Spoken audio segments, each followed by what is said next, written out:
এটা এখন একটা রাজনৈতিক জটিলতা তৈরি করার জন্য কিংবা নির্বাচন পেছানোর জন্য, তো জাস্ট তাদেরকে একটি স্মরণ করিয়ে দেওয়া যে আমাদের এই পজিশনটা ছিল দলের একেবারে ঘোষণা যেদিন হয়েছে 2021 সালের 26 অক্টোবর 21 দফা কর্মসূচি, সেখানে আমাদের পরিষ্কার এই ঘোষণাটি ছিল যে আমরা আনুপাতিকের নির্বাচন এবং দ্বিকক্ষ বিশিষ্ট সংসদ আমরা যদি ক্ষমতায় যাই কিংবা রাজনৈতিক দল হিসেবে আমরা বাস্তবায়ন করতে চাই।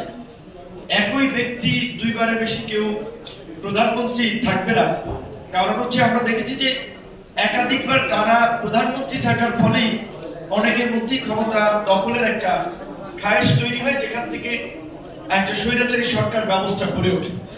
আমরা এটা বলেছি যে 10 বছরের বেশি কেউ প্রধানমন্ত্রী হতে পারবে না। আমরা বলেছিলাম যে দলীয় প্রধান এবং সরকার প্রধান একই ব্যক্তি হবে না, কারণ একটা দল স্বাভাবিকভাবে আমার দলের নেতাকর্মী যাদের দীর্ঘদিন ধরে ডেডিকেশন আছে, স্যাক্রিফাইস আছে, তাদের প্রতি আমার দুর্বলতা আছে, তাদের প্রতি আমার একটা বিশেষ দৃষ্টিভঙ্গি আছে। বাট যখন রাষ্ট্র পরিচালনা করে একজন রাষ্ট্রপ্রধান, তখন দল মতের ঊর্ধ্বে থেকে তাকে আসলে ওইভাবে ভাবতে হয়। সেই জায়গা থেকে আমরা বলছিলাম যে দলীয় প্রধান এবং সরকার প্রধান একই ব্যক্তি হবে না। তো এই রকমের বেশ কিছু মৌলিক রিফর্মের প্রশ্নে আমাদের দলীয় পজিশন অনেক আগে থেকেই আমরা ব্যক্ত করে আসছিলাম।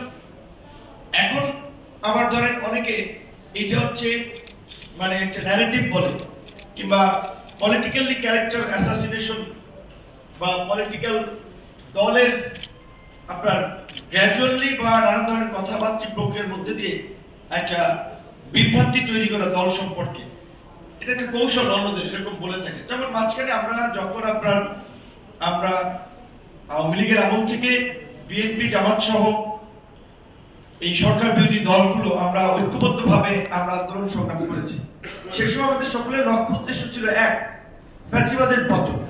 তো ফ্যাসিবাদের পতনের পরবর্তী সময় এখন আমরা আমাদের যার যার রাজনৈতিক আদর্শ লক্ষ্য উদ্দেশ্য বাস্তবায়নে আমরা কাজ করছি।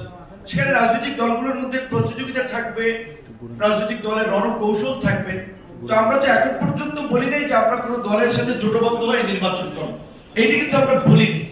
হয়তো আমাদের কিছু বক্তব্য বিএনপির পক্ষে গেছে, কিছু বক্তব্য আওয়ামী লীগের পক্ষে গেছে, এখন আপনার জামাতের পক্ষে গেছে, চরমনের পক্ষে গেছে, কারণ আওয়ামী লীগ তো এখন নাই রাজনীতিতে, এটা ওয়ান কেস। সেক্ষেত্রে অনেকে মনে করছে যে আমাদের মধ্যে বিএনপির সাথে জোট হয়ে গেছে, সমঝোতা হয়ে গেছে। আবার ইসলামী আন্দোলনের প্রোগ্রামে বক্তব্য দিলে অনেকে মনে করে তারা আমাদের ইসলামী আন্দোলনের সাথে জোট করছে।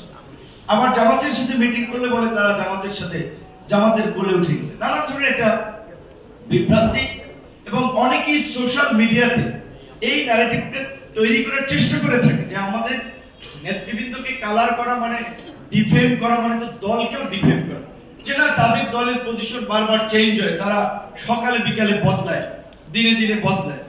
আচ্ছা, এইরকম কি হয় কেউ যে সকালে একটা বক্তব্য দিচ্ছে, বিকেলে আরেকটা বক্তব্য দিচ্ছে, এটা ইউজুয়ালি আমাদের কোনো একটা বক্তব্য আছে। আমরা আজকে যেটা বলছি কালকে সেটা বলি নাই, এরকমের কোন পজিশন আছে? নির্বাচনের প্রশ্নে বিএনপি একটা প্রধান বৃহৎ রাজনৈতিক দল হিসেবে তাদের একটা পজিশন ছিল, ডিসেম্বর কেন্দ্রিক তারা নির্বাচন চেয়েছে।